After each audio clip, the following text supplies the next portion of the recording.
On this call out, I am repairing a JVC LED.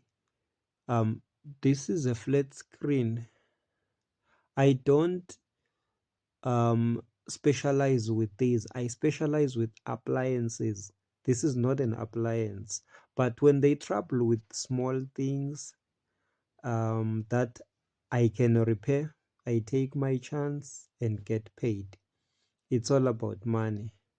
On this one, I'm changing the backlights. So I'm not the first one to come and repair this flat screen. The technician that came before me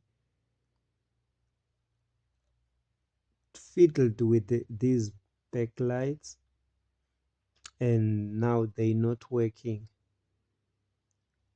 What people usually do with the backlights, they just check the one that is faulty and bridge it, but that's not what I'm gonna do here.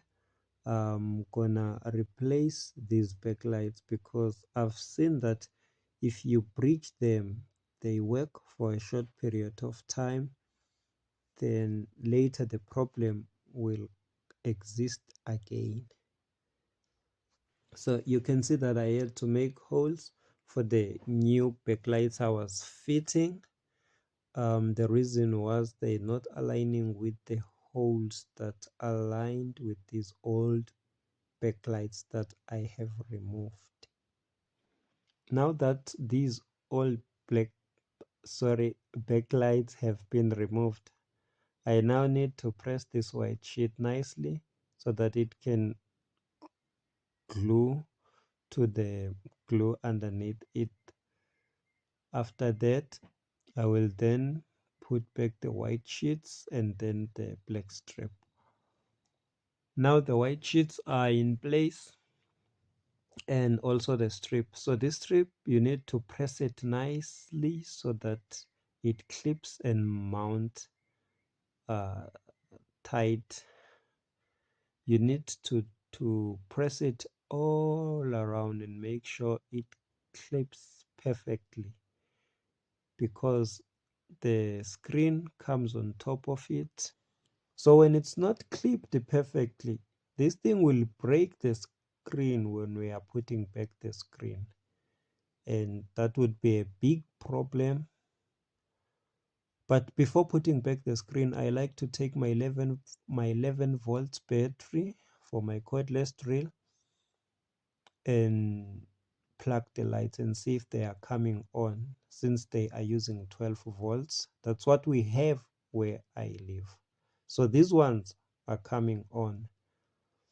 So my screen is now in place. So this screen must fit to this black strip perfectly. It must go inside it, and when you can see this rubber and that rubber to all the corners, when that rubber is underneath, that means the screen is on top, and it's gonna break when you fit this black thing. So this one, we also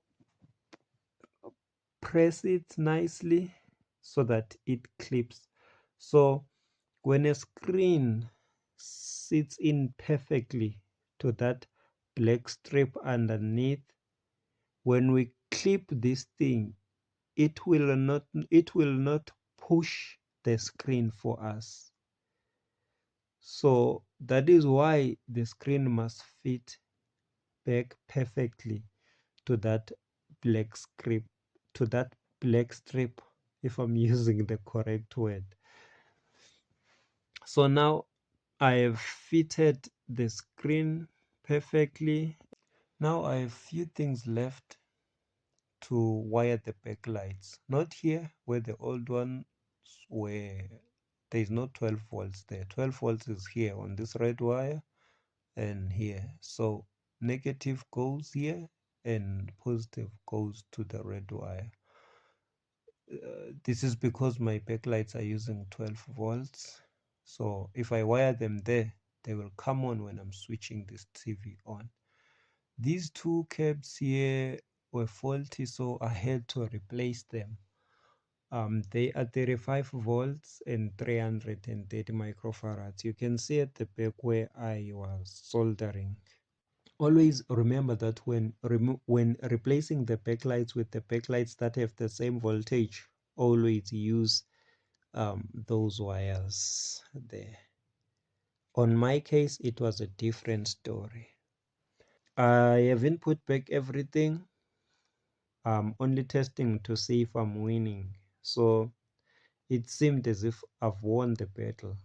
I'm not an electronics technician, but out of what I've learned from the guys that repair flat screens, I can make money. I can only replace bad capacitors and backlights on flat screens and get money out of that. When the problem is above me, I take the board to the guys that specialize with electronics. They repair it for me, then I take the board back to the customer, fit it and get paid.